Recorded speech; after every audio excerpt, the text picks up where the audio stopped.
Alam po ninyo, hindi kumpleto ang pagkain ng mga Pilipino kung walang kanin. Kaya naman hindi na nakakapagtaka ang pagkalma ng marami sa mataas na presyo ng bigas. At bagamat kilala ang Pilipinas bilang bansang agrikultural, patuloy pa rin ang ating bansa sa pag-aangkat nito. Ang dahilan sa likod ng importasyon ng bigas at mga hakbang ng pamahalaan upang matugunan ang kasapatan ng supply nito, alamin mula kay Bench Bondok. Mabubuhay ka ba ng walang kanin? Oo naman, pero pag walang kanin, hindi kompleto yung kain mo. Mas maganda kung may kanin pa rin. Oo, kasi yun ang nakasanayan talaga ng mga Pinoy. Nangihina ako pag wala ako sa kanin. Kailangan talaga may kanin, bitin pag wala. So, hindi kumpleto talaga ang pagkain mo pag walang kanin. Kailangan meron talagang kanin. Kasi, syempre, yun ang pinaka-source talaga ng katawan natin. Kailangan natin ng katawan natin eh. Simple o engrande man ang laman ng kaserola, basta't may kanin sa mesa, ayos na.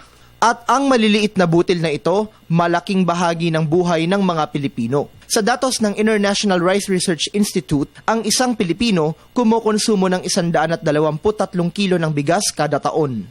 Mula sa kabuuang land area ng Pilipinas na 300,000 kilometro kwadrado, higit 40,000 rito ay binubuo ng mga palayan. Ang halos 3% ng kabuuang produksyon ng bigas sa buong mundo, sa Pilipinas nagmumula. Bagamat lumalaki ang kabuuang produksyon ng bigas kada taon, patuloy ang Pilipinas sa pag-angkat nito.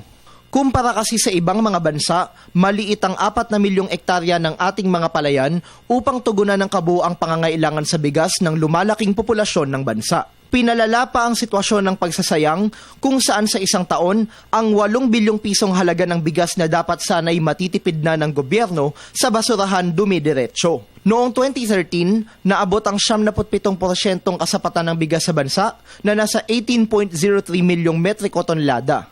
Kinulang ito ng 3% dahil sa mga kalamidad na tumama sa bansa at nagdulot ng pinsala sa agrikultura. Mula sa dating 350,000 metriko tonelada, itinaas pa ng bansa ngayong taon sa higit 800,000 metriko tonelada ang importasyon nito sa bigas. Bunsod nito, ipinatupad ng Department of Agriculture ang quantitative restriction sa inaangkat na bigas hanggang sa taong 2017 upang mapangalagaan ang mga lokal na magsasaka.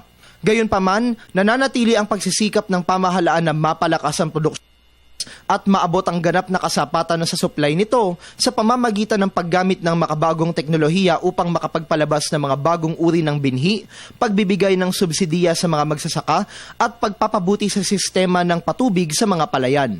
Ngayong taon, target ng pamahalaan ang kabuuang produksyon ng bigas na higit 19 na milyong metriko tonelada. Para sa Telebisyon ng Bayan, Bench Bondok.